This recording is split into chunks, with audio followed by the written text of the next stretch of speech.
Hi, this is Sandeep Chiber from Aurionpro. I head the business for Asia Pacific, Middle East and Africa. And I have with me Nitin Bhargava. Nitin Bhargava is, of course, other than being the smartest banker in Dubai, he is also the Chief Operating Officer of Masraf Bank. It's a pleasure to have you, Nitin. Yeah, sure. First of all, thank you, Sandeep, for inviting me. I know how many times I had to treat you to get me to the stage, but it's a pleasure, and I'm glad to have a quick conversation with you. Thank you. That's great. So Nitin, what I'll do is maybe I'll ask you a few questions, and you're free to respond, and you may want to ask me as well. Sure. So I want to start by asking you about your journey. When you started your journey, about your family, your education. Sure. Let me jog the memory back. So I come from Delhi, India, Old Delhi to be precise. I did all my schooling from Xavier's Delhi, and then I did my BCom Honors Bachelor of Commerce from Hindu College. Then I went to do my MBA in Finance and Marketing in US, Ohio State University. And I started working there in Citibank, New York, but for family reasons came back after a year. And after a small gap of about 4 months, joined back Citibank India. So first 10 years was Citibank India, all over the world. Then I ended up in Citibank London, and then from there I moved to Morgan Stanley London, Barclays for 5 years, Morgan Stanley 5 years, Barclays 5 years, JP Morgan 5 years. And in 2015, made a move to Dubai, which is my home now for last 10 years. And along the way, I've been, been really fortunate to have gone through multiple departments, and ended up in technology with Citibank itself, and barely came out of it. So right now, I am the Chief Operating Officer in Al Masraf Bank. It's a local bank, where it has got ops and technology and all full transformation as well. Short journey, 35 plus years now. That's fantastic. Nitin, I wanted to ask you, did you always want to be a banker? It's an interesting question, Sandeep. Even I wonder how I ended up being a banker. I come from a business background, family business in manufacturing, and the old big industrial house. But after I went to do my MBA in US in finance, I got quite interested in that. And to be honest, banking was probably the most glamorous career in early 90s or late 80s, and also well paying. So I thought it would probably be good. I thought I'll do a stint of 3-4 years and join back, but then I never got out of it. So it's been 35 plus years across banks, across geographies, and still enjoying it. Yeah, I know, that's fantastic. I mean, I've been through that journey, and I think that's a fantastic place to be in. So Nitin, while you said you got interested in finance and banking during your education time, why did you only choose corporate banking? Because I know that there are many areas of banking where you can do, right? You got private banking, wealth management, you got investment banking, you got consumer banking. Yeah. So why only corporate banking? It's a good question. Actually, I have, Sandeep, gone through all aspects of banking, and done retail, wealth. I've also done enabler functions in compliance, risk, operations. But my interest always remained in corporate banking, and that's where I did my specialization in. And it always attracted me, and fortunately I got the opportunities across most of these banks to be part of, or be major part of, corporate banking as well. So maybe by manifestation I've been there, I've come to corporate banking, and I feel that is where I really contribute with my skills as well. Yeah, I know, because I remember when I became a banker, I didn't even know that these various divisions existed, and you just started working as a banker, and then you try to figure out where do you want to go, what do you like to do, and then you try to do those things. And that's how I did my journey. You are right, But- absolutely. So half the time things are not in your hand. Yeah. You get the most, fancy opportunity and you run with it. Yeah. But, as you have traversed through the journey as I have, as some of us have, you always probably end up in the right place where the heart is. I agree. When you talk about the heart, let me ask you the other question. I think one of the most important decisions which you make in your life, and I think you don't realize it at that point in time, at least I never realized it, that this is probably the most important decision I made in my life. But when you selected your life partner, can you tell me about that part of your life? And I'm asking you that because that impacts your professional life in a very big way. But when we get into doing that selection, I think we are too young and we are in a different phase of our life. Right. I think now we realize that decision was maybe the most important decision of our life. You're bang on target on Yeah. that. It's a decision that defines your life, not just career. But I've been very fortunate. You will be surprised that for me it was a fully arranged marriage. I met my wife probably 2 months before I was getting married. I would not say 2 months, 2 months before I got engaged. And then it was 6 months of courtship. But, as they say, leave some decisions to your parents and they do the right thing. But I've been fortunate to have a life partner who's really supported me in the journey. If you recall your early days, there were no Saturday, Sundays. It was like 7 days a week. And you were so dedicated to building your career.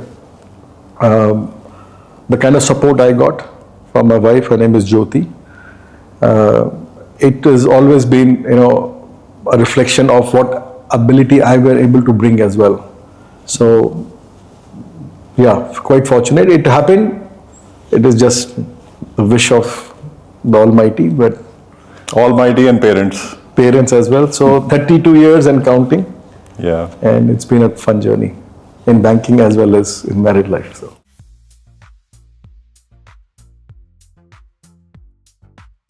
I wanted to check with you. You've been a banker in Middle East, you worked in Europe, you worked in India, you worked in the US for some time. Sorry. Very different places. The businesses are very different, the people are very different. While I know that people move from all over to all over, but I have been associated with all these places and I know that they're very, very different when you work there and especially as a banker, because you will be interacting with all kinds of businesses and people. Can you share some of your experiences on your journeys across these wide, different variety of areas? Yeah, sure. Let me start with the US. I work with US banks most of the time, even though I was in London. But US banks per se, as per the environment itself, they're quite ambitious and aggressive. And it reflects on the people and the way you work. So there is a bit of risk-taking ability. There is a bit of assurance that, if you do the right thing, the right intent, you're okay, right? Mistakes are tolerated as long as you don't repeat them. That's a slight difference, culturally. You go to Europe. Europe has been more mature and is kind of, sorry, I don't want to sound like that, but they're a bit slower than the US because they're more mature, they're more stable, and I think they're losing some bit of ambition. You look at Middle East, and India worked a long time back, so I do know it will be right to comment, but India is also very ambitious and they were growing very fast. And even now, if you look at some of the largest banks are from India as well. But Middle East, what I can say is, it's been 10 years and I have seen really a rapid growth in the ambition of UAE, and I'm seeing, in GCC overall, the way they want to do the right thing. They're doing the right things by, looking at paperless. They're looking at digital currency. They're looking at open banking, open finance, which is quite a step forward than all these other regions, if you ask me. And they are able to do it because they have the intent and they have the control as well. So to me, this has been a great timing for me personally to learn on all these new technologies that are being adopted and being part of it. So that's the difference I see. Though there are the risk-taking ability here is a bit lower, but at least the ability to express yourself from new age technology and new age banking is absolutely there. Yeah. No, I've seen how the region is attracting the right talent from all over the world, and people from all parts of the geographies are coming to work here, to do business here, to live here. I mean, it's extraordinary to see the place, the way it has grown over the last 20 years. I mean, I've been coming here from 2007, and there's a huge difference between then and now, for a much better and positive, while the differences can be either side. That's the year I came first time through Barclays, when you launched banking, Barclays Bank. But I want to ask you a question. I've not worked much in Singapore, though we had teams, but do you see now, in the last 5 years, you see UAE catching up with Singapore? Because that's been the UAE model, right, generally. But do you see a close narrowing of gap? I think what I see, Dubai and the Middle East, is it's become a magnet for talent, at least in the last 10 years or so. It's attracting talent from all over the world. It's attracting wealth from all over the world. As you rightly said, from a technology point of view, they are adapting to technology very fast, whether it is AI, whether it's faster cross-border payments, trade, supply chain. I mean, I think the banks here are wanting to do business, help people and facilitate all this very fast. I think Dubai right now is to this region what Singapore is to the Southeast Asia. Okay. And there are a lot of similarities and dissimilarities there, but this is something which I've seen, Dubai evolving in a very positive way, at least in the last 10 years. So, yeah, it's very interesting to see what will happen in the next 10. The way we are going, I don't think they're stopping the region any which ways. Yeah, I feel they've picked up pace, honestly. I've been here for 10 years. That's when the talent came in through me. So when I came to Dubai, so I just saw you. So, but I've seen last 3-4 years have been really, really rapid progress. Yeah. Then the first 6 that I saw. So I would not be surprised if they're going neck to neck in the next decade. So good, yeah, your observation is right. Tell me, now you've been associated with banking and technology both. What did you see in the last 5 years, and what do you see going forward in the next 5 years or so? You can choose the area you want to talk about because your experiences are across a lot of parts of banking. But largely speaking, last 5 years and going forward 5 years, what do you see? How do you see this evolving?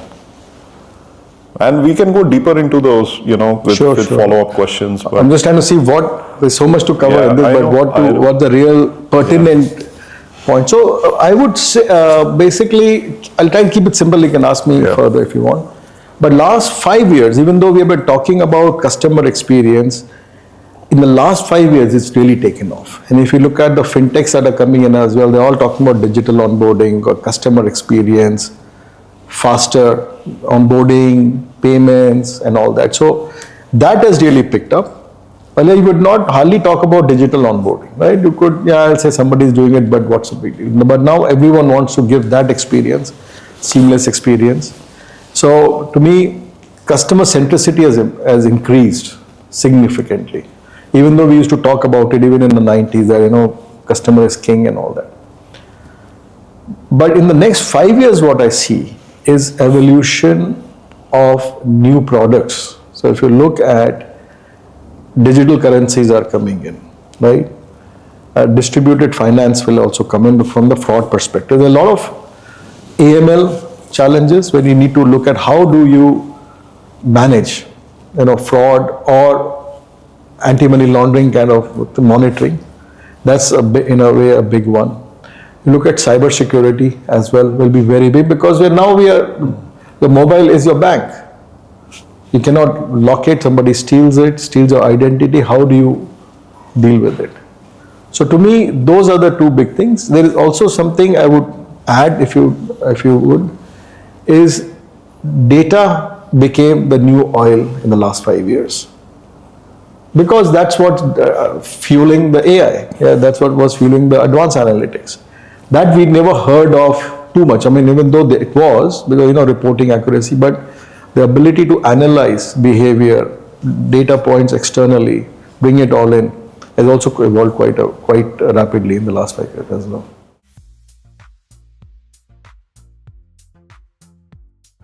Tell me more about your association on technology transformation. I know you've done many such in the past couple of years and decades, but give an example of a successful technology transformation which you've led, and maybe some reasons behind the success.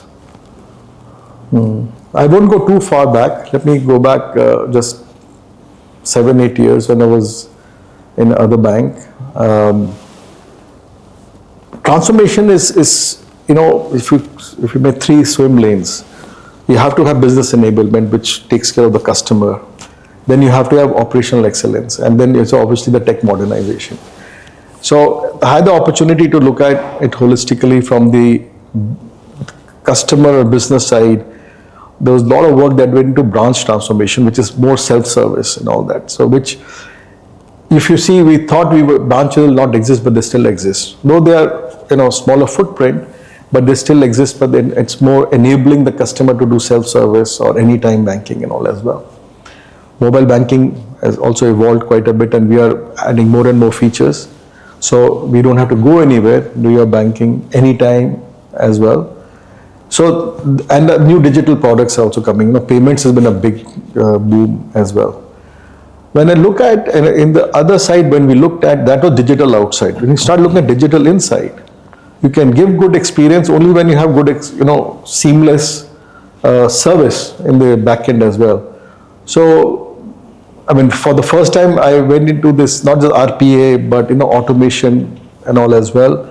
Now you got AI coming in, but at our time, it was more about process automation, right? So we used to call it intelligent process automation. So we did all the journeys to automate seamlessly, remove touch points. So that became one of the key backbones to digital outside to digital inside.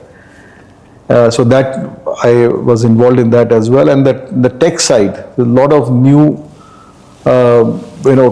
technology we put into, especially the cloud, if you ask me, to increase the pace of computing.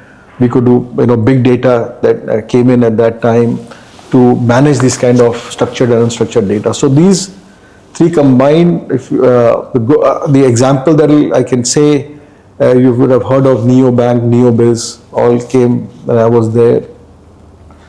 In going back a little bit, in JP Morgan, we did all core processing platforms because the volumes are humongous there. At that time, now even more. So there was a lot of effort in scaling up the resiliency, the speed of computing. And with that came, obviously the way you do your infrastructure, the way you do your programs. All that is, part of it. But one thing which has been consistent, the last 4 banks I've worked in is in the compliance side, RegTech as they call it, regulatory technology. Every bank I was involved in, and we refurbished regulatory technology to make it faster, make it more, transparent and more manageable. So from screening to monitoring, to fraud, all that. So that has been for me a good transformation as well. Yeah. No, I think regulatory compliance and regulatory reporting is far, I think, as the highest in terms of importance for any bank. Right. And using technology to make it better is always, I think, the best possible thing for any Absolutely. bank to do. Yeah. And of course, as you said, customer experience. And the most important thing, because how does a customer feel a bank from outside? Right. So you take example of Aurionpro, right? We use Aurionpro. The whole idea is to have a enriched customer portal, right? Which you guys come with widgets and more analytics on the spot, right? The edge computing that you guys are introducing and AI coming in, so that you get instant fulfillment and instant decision making ability. And that's what the evolution is about in the sum of transformation. Yeah, I wanted to ask you about Aurionpro. How has been your association been in the last few years? with Aurionpro as your technology Very partner? difficult. So Aurionpro has been a good partner since you're sponsoring the coffee. I can say it's been no. It's to be, in all earnestness. I've been associated with Aurionpro even in the previous bank as well. But Aurionpro is the best, in my view, one of the best cash management products, and it was probably the genesis of Aurionpro as well. So we use that in our bank very heavily, from the all aspects of it, right? So talk about virtual accounts or host to host or notional pooling and all that. And I've heard that you guys have a very enriched lending platform as well now, which maybe I've not experienced personally, but I've got a demo and I've heard that it's also getting enriched very rapidly as well. And what I also appreciated recently, you guys have invested in a company or bought a company, Arya.ai? Yeah, AI.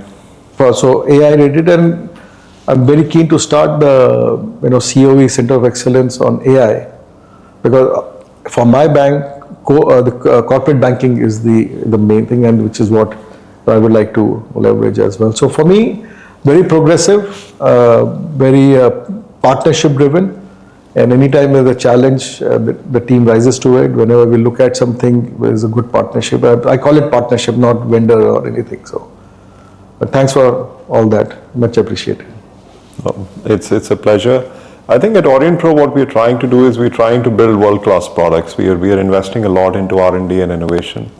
The whole objective is to give the fantastic experience to bankers, fantastic experience to clients of banks. And as you rightly said, AI, we are embedding AI into our products, and we are also giving AI from an enterprise basis, which can be embedded into your other banking products as well. So both the options are available. So maybe going forward, we can discuss that on the COE. Sure, which we are proposing. Looking forward to that. Sure. How do you see going forward Aurionpro evolving? You've spoken about cash management, you've spoken about lending. Of course, the Integro lending product suite of Aurionpro is rated at the leaders quadrant on Chartis. Cash management, of course, you have experience as a practitioner. You're happy with the product. But what other aspects which you feel where Aurionpro can be a technology partner in the future for you? While you guys have products, I think it is good to start looking at the end-to-end journey as well.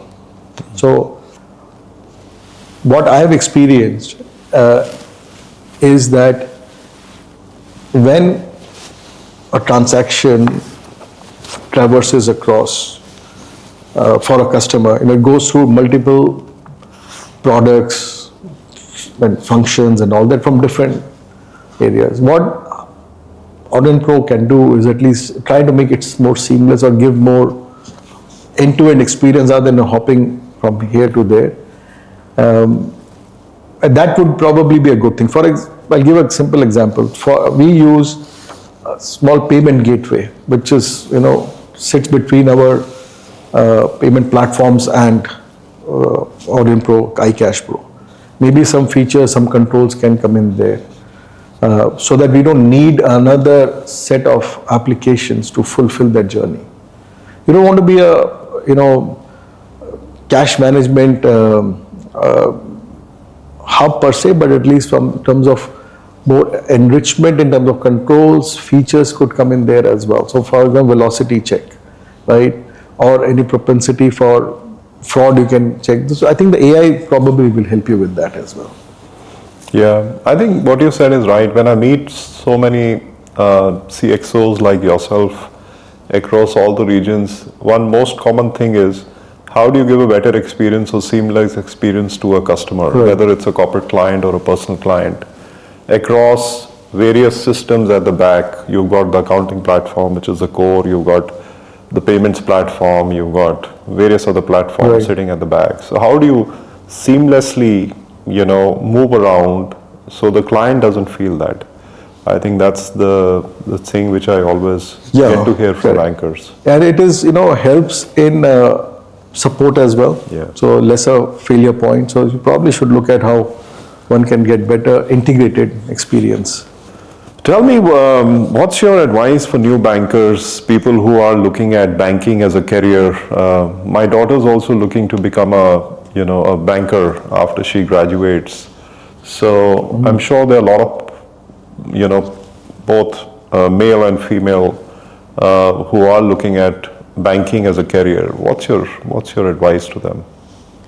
I wish my kids would go into banking. They're just not doing that, so I'm a bit envious of you. Advice is very simple. Yeah. You have to know your craft. You have to work extremely hard, right? And you have to be passionate about it. On the fundamental side, you have to know the new technology. Everything is now technology. I'll give an example with JP Morgan. It is from 2010 to 15 I was there. We only talked about systems and we would name at the highest level. Because it has become a technology shop.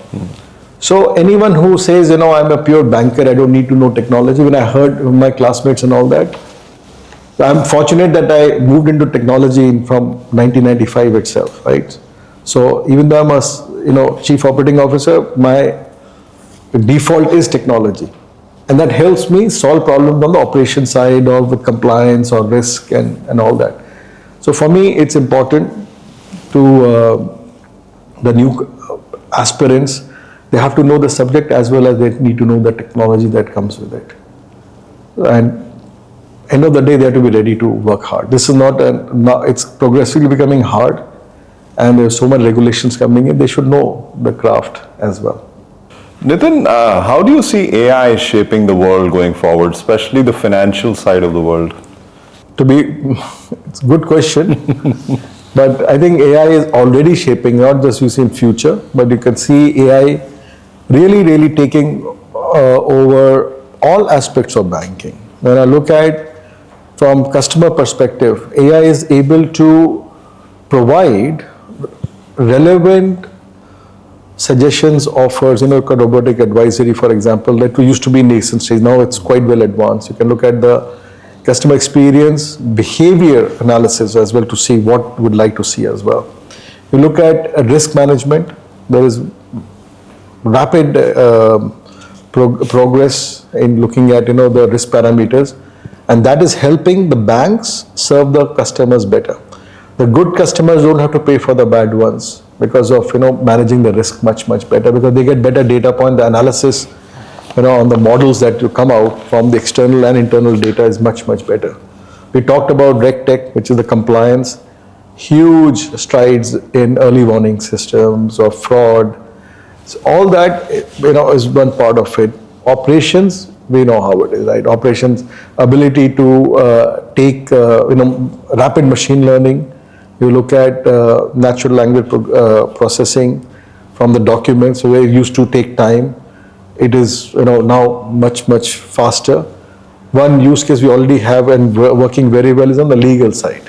So contracts and agreements, to look at any aberrations, looking at history of contracts, whether there is any difference, immediately the difference comes out and the legal team can figure out whether it should be there or should not be there. So these are the typical examples everywhere you see, right? About monitoring, again AI induced, you can do diagnostics much faster as well. So I can give you many examples, but if you see every aspect, credit decisioning, even another good example. So underwriting. So yeah, it's coming faster than we think. I agree with you. I think AI will play a very important role in banking technology, trying to automate a lot of processes, making it more efficient, credit decisioning and operational faster, efficiency. Better. Let me ask you a question related to this. You've been on both sides. You've been a banker, quite successful banker. I hear, and also now in a good organization which is giving holistic service to the banks as well. So having in both sides, what is your perspective? Do you think AI is going to make a difference when you're offering, or will it just be marginal? Yeah, no, like you, when I was in college, I always wanted to be in finance. I remember talking to my father and say, how's finance? I'm very interested. He thought I'll become an accountant. So he always used to discourage me and say, no finance. You should look at sales and marketing.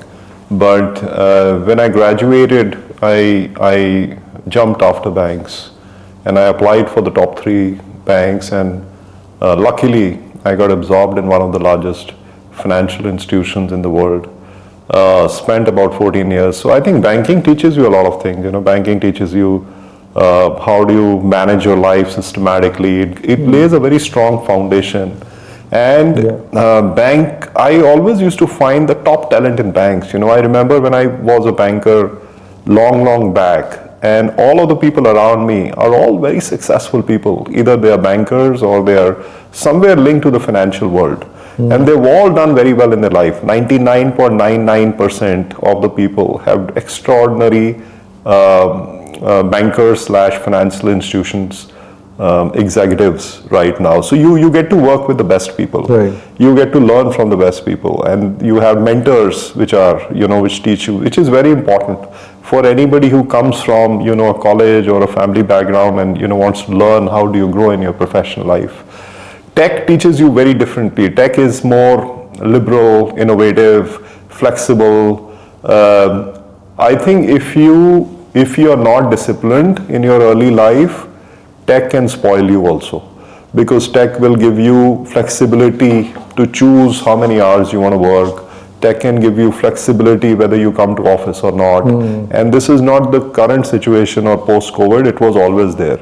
Tech had that flexibility, but tech also, while I'm lucky that I'm associated around banking technology, so I can carry forward my banking experience on the technology side as well, but I've had the best of both the worlds, I would say.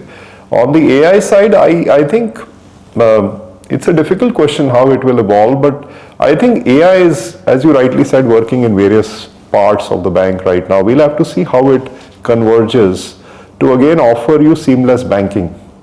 Ultimately it has to make life better for the regulators, it has to make life better for the banker, it has to make life better for the client. And if anything can do it, AI can do it. Right now AI is basically, a lot of experiments are happening, I would say, by bankers across various regions. When I go to Southeast Asia, Middle East, Europe, India, lot of experiments. But ultimately, how will it converge into giving that best experience for a transparent, seamless banking? I think we'll have to see that.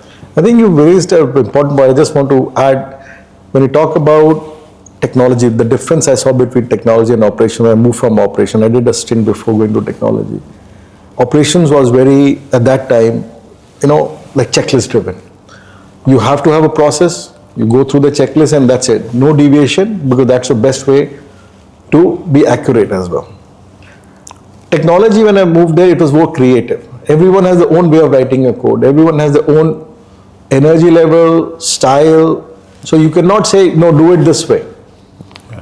And that was a tough lesson for me to adapt to as well. Yeah. But once you recognize that a technology person is more of an artist, right?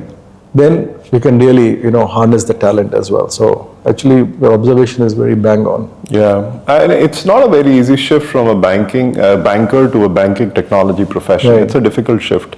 I think it took me at least a year, 1.5 years to make that shift. You can be faster.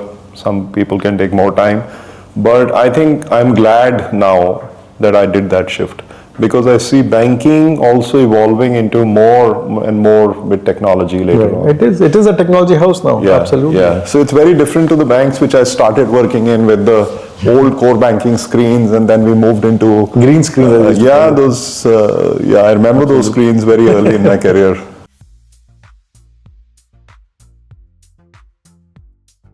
Okay, now we move into rapid fire, Nitin. I'll ask a couple of short questions. Of course, you can answer in one word, you can answer in a couple of sentences. It's purely up to you. Sure. First job? Citibank. Biggest career win? Recently, as an individual, IDC's CIO of the Year in 2018, and as a team, I for Innovation Award in Gartner Symposium in 2019. That's fantastic.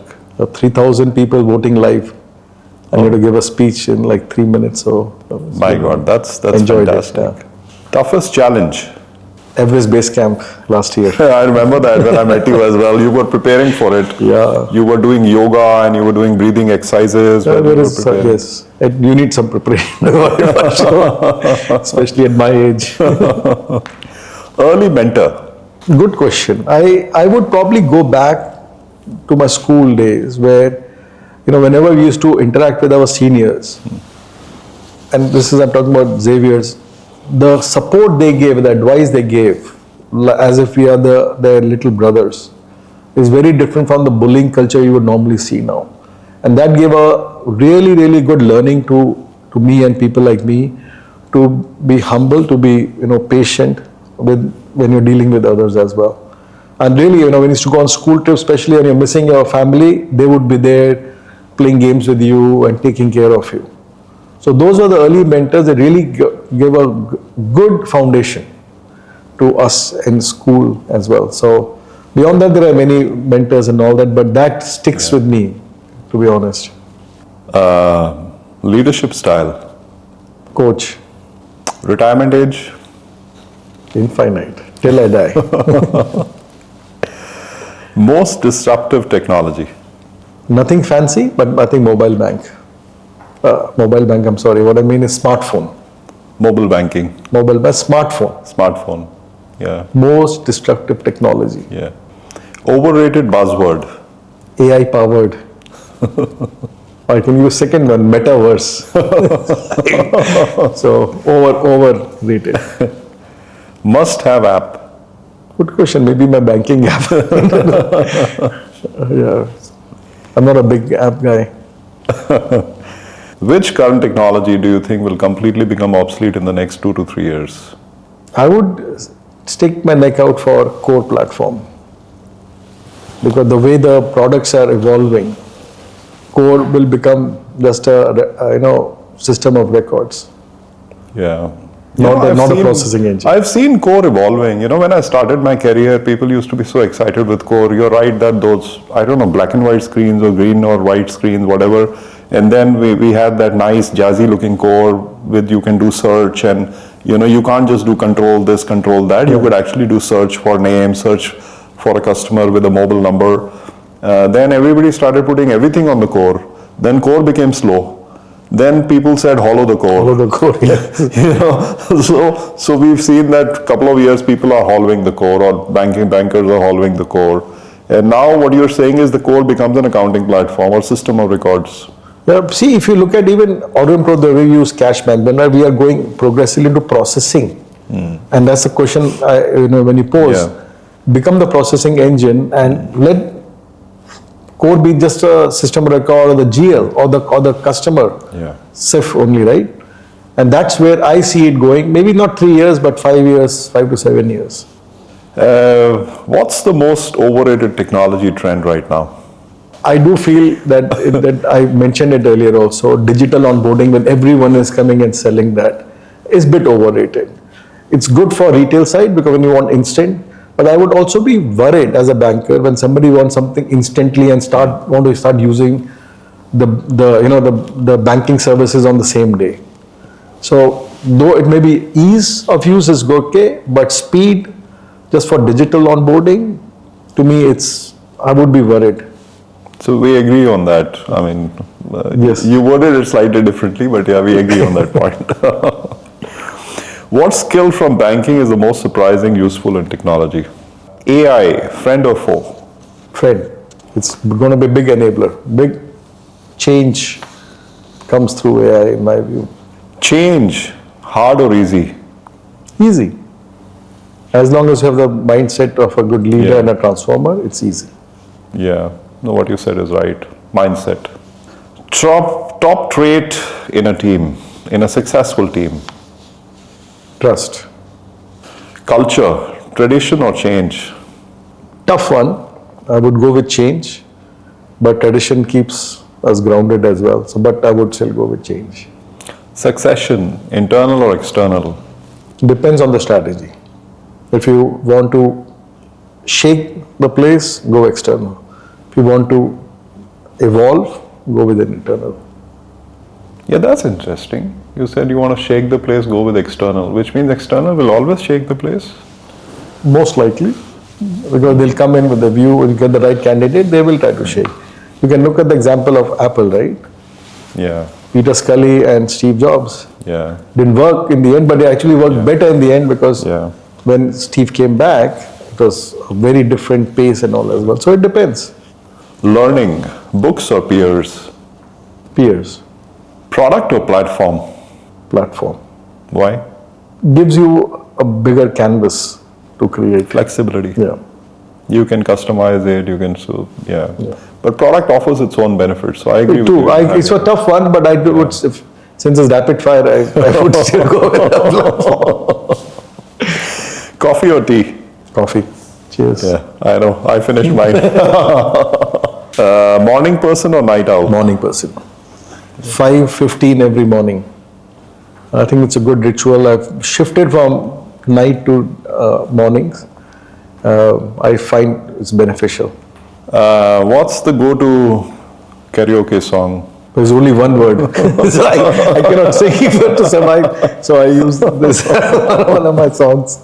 What's the latest thing you binged on in Netflix? Tough one. Lincoln Lawyer. Oh, you like that? Season 4 is coming, but I did finish that rapidly. What's your most used emoji? Thumbs up or there's only two I use. No, I use the heart as well, for especially the family group and all.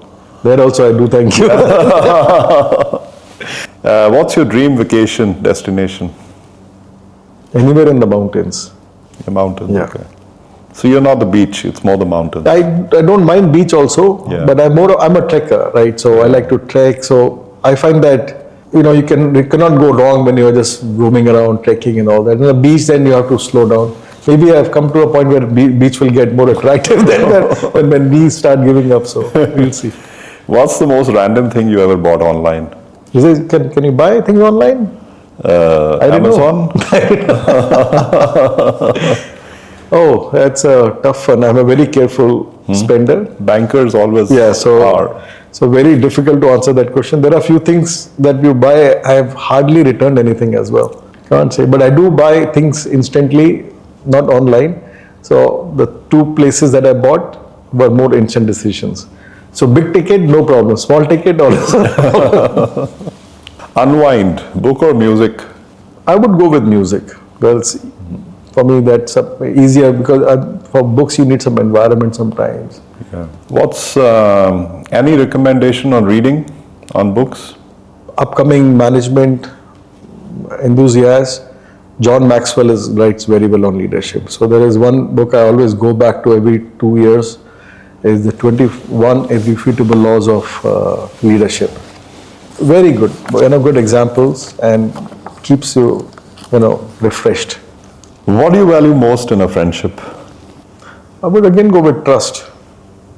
And I can also say one thing which is a true hallmark of friendship is silence as well. You can stay silent, don't have to talk with the true friend and still be comfortable. Habits, daily or weekly? Daily. What's the best advice you've ever received? Go with the flow. There's also Bruce Lee, right? Like water. Yeah. Be in the shape, but go with the flow. So What's the best lesson you've learned from a mistake? learn how to be patient when I got married 32 years back. What's the greatest accomplishment of your life so far? Greatest accomplishment, sitting here with you, I think it's a good testimony of recognition of that, I can add value to this chat, this podcast as well. So for me, it is a vindication of the career, and I do feel just privileged to be sitting here, It's always a sharing my pleasure thoughts. meeting you. What does success mean to you? Fulfillment, I think, it's a sense of achievement. For me, success is not about money or status. It's about ability or doing what you meant to do. So when I go trekking, there is no clock, there is no comparison. You play golf, similar way, right? You are competing against yourself. As long as you can be better Yeah. from the previous time and enjoy, to me that's a success. If you won a lottery, what's the first thing you'll buy? Probably diamonds for my wife. She will not tell me while they're meeting her a lottery. That's what I tell her. Let me get a lottery. So that's definitely happening. What's the one thing about yourself you'd like to change? Level of patience, especially at work.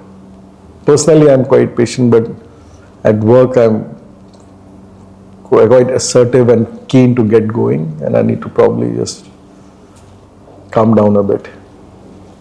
That's fantastic. So that brings us to the end of the rapid fire. Thank you for answering all the questions. Now I go on you or not?